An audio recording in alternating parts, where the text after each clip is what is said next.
Bagaimana saya boleh ada sukacita? Dan bagaimana saya boleh dipenuhi dengan sukacita? Pernahkah kamu mencoba mencari kebahagiaan dengan melakukan semua keinginan hati diri kita sendiri? Mungkin kamu pernah mengikuti nasihat yang di luar sana yang mengatakan bahwa kebahagiaan datang dari mengejar keinginanmu atau membela diri sendiri atau mencari kehormatan dan mencari harga diri. Dan kita buat ini dengan segala cara. Banyak dari kita pernah melewati jalan ini, tetapi akhirnya merasa kosong, kesepian, dan jauh dari sukacita. Mungkin ini membuat kamu bertanya-tanya, adakah cara untuk menemukan kebahagiaan sejati? Apa yang Alkitab katakan tentang menemukan sukacita yang sejati? Dalam Mazmur 16 ayat 11, dia mengajarkan kita, Engkau memberitahukan kepadaku jalan kehidupan. Di hadapanmu ada sukacita berlimpah-limpah. Di tangan kananmu ada hikmat senantiasa. Ini berarti kebahagiaan yang sejati hanya boleh ditemukan ketika kita dekat dengan Tuhan. Tetapi apa artinya dengan dekat dengan Tuhan? Ini berarti kita membiarkan Roh-Nya tinggal dalam hati kita dan membimbing kita. Ketika Roh Tuhan ada dalam diri kita, hati kita mulai berubah. Kita mulai menunjukkan kasih, sukacita, damai sejahtera, kesabaran dan kebaikan.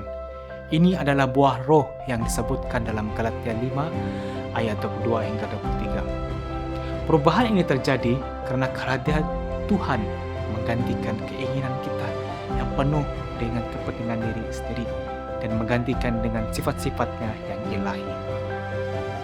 Mengapa melepaskan kepentingan ataupun keegoisan ini membawa kebahagiaan?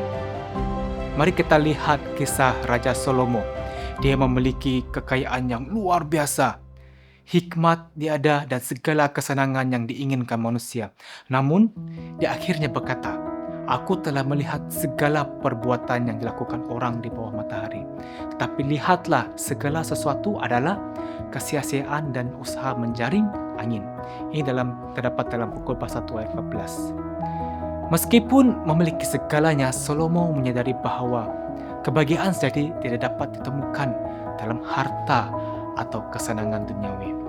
Hal yang sama terjadi pada Raja Saul, seperti yang diceritakan dalam 1 Samuel 13 hingga 15. Saul adalah raja pertama Israel yang dipilih oleh Tuhan. Tetapi semakin ia memerintah, semakin lama ia semakin fokus dengan mempertahankan kekuasaannya.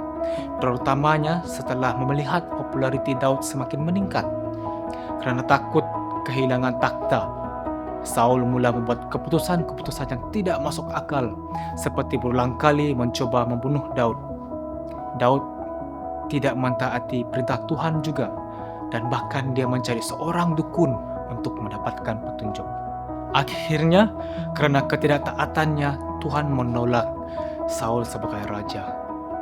Kisah Saul ini menunjukkan bahawa ketika seseorang berusaha mempertahankan kepentingannya sendiri dengan segala cara atau apapun, hasilnya adalah penderitaan dan kehancuran. Sebaliknya, lihatlah Rasul Paulus. Dulu dia adalah seorang penganiaya orang Kristen, tetapi setelah mengenal Kristus, hidupnya berubah sepenuhnya. Dia meninggalkan statusnya yang tinggi dan pangkatnya sendiri.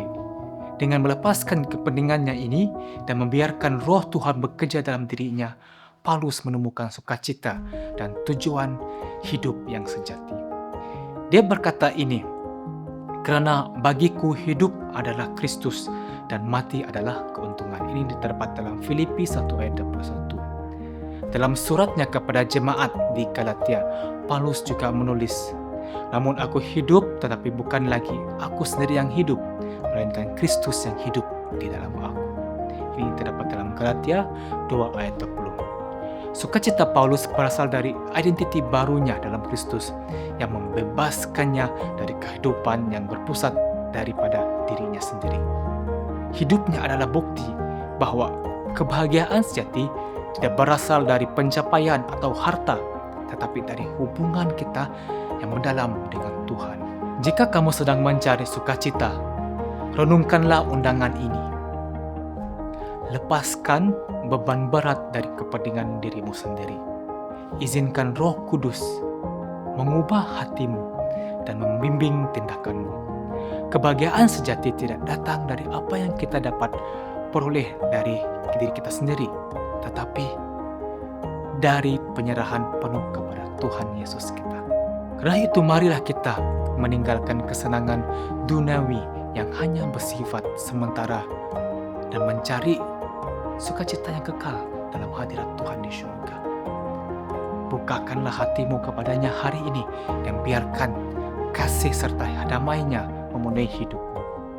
Inilah jalan menuju sukacita sejati, sukacita yang tetap ada bahkan di saat-saat pencobaan. Jika kamu ingin tahu lebih banyak tentang bagaimana mengalami damai dan sukacita ini dalam hidupmu, atau jika kamu memerlukan doa atau seseorang untuk diajak berbicara, sila hubungi kami melalui WhatsApp atau email yang tertera di sini dan di deskripsi di bawah. Tuhan memberkati.